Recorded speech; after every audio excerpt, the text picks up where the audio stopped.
So I was riding the train back from D.C. to New York today, and I did something I never do. I read the newspaper on paper. I do everything online. I haven't picked up an actual print newspaper in years. But today I was very much loving Amtrak, enjoying drinking my AM coffee, eating my AM bagel, reading my print copy of the Washington Post, when I ruined everything by snorting my AM coffee right out of my nose, right onto the print copy of the paper. When I came across a Q&A in the paper with one of our former guests who I met in Louisiana, Dr. Edward Overton at LSU. The Post asks him and another expert, Professor Ian McDonald from Florida State, about various scientific things about the BP oil disaster. Here's where I snorted the coffee. This is the last question of the Q&A. Question: what efforts are being made to detect contamination in seafood from the Gulf? Answer, Dr. Overton: there's no fishing or harvesting in a large area that has been affected by the oil. Of course, fish can swim in and out of that zone, so the zone of no fishing is much larger than the actual oil area. Then the catch is inspected rigorously by organoleptic testing, which is a fancy science word for taste and smell. A selected portion is undergoing chemical analysis. Then Professor McDonald says there are tasters trained to find seafood contamination. It turns out that the trained palate can detect hydrocarbons in the parts per million range. That's how we're testing the seafood for contamination. Smell tests. 60 sniffer/tasters from various agencies and organizations have been trained so far in seafood sensory testing by the International Food Protection Training Institute and NOAA's Fisheries Service at the National Seafood Inspection Lab in Pascagoula, Mississippi.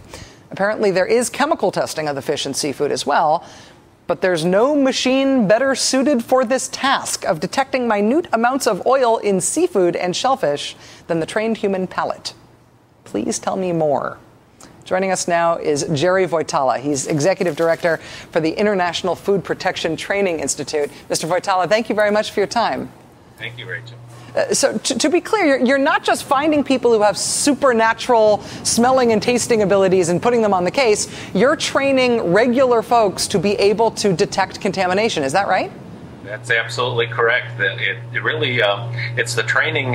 You can almost take anyone and put them through this training, and it really emphasizes and gets them to think about how they can use what's already natural in them to do this. And so these folks from all the 5 Gulf states that we're putting through this training come from various agencies in those states.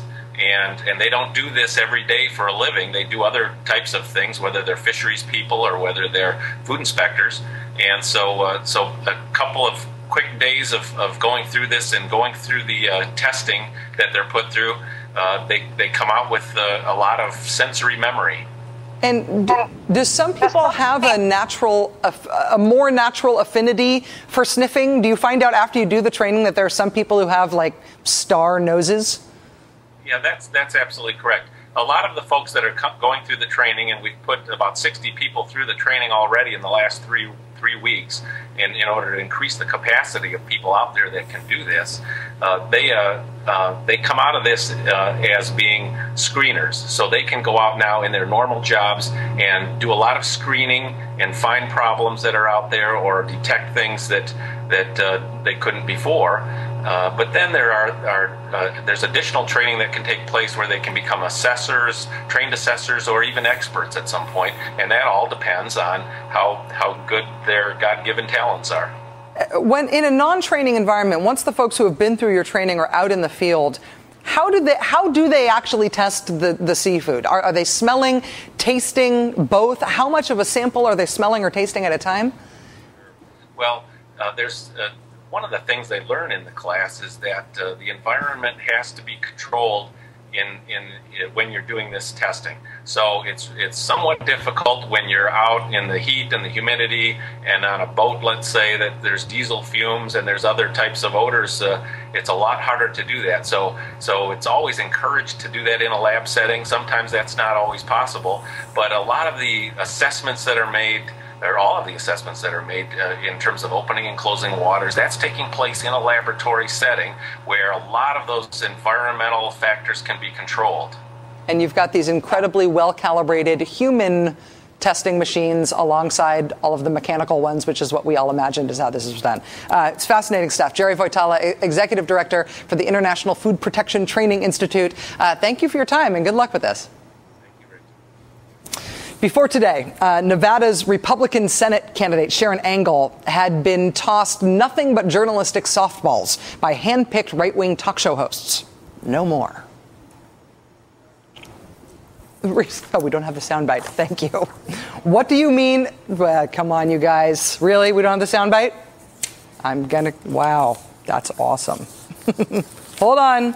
What do you mean about Second Amendment remedies, Sharon Angle? We kept asking into the parking lot, but received no answer. Why won't you answer what Second Amendment remedy means? Nothing at all. It's a simple question. Senate candidate Sharon Angle has found that life outside her ideological cocoon is different than what she's used to. It's a little colder.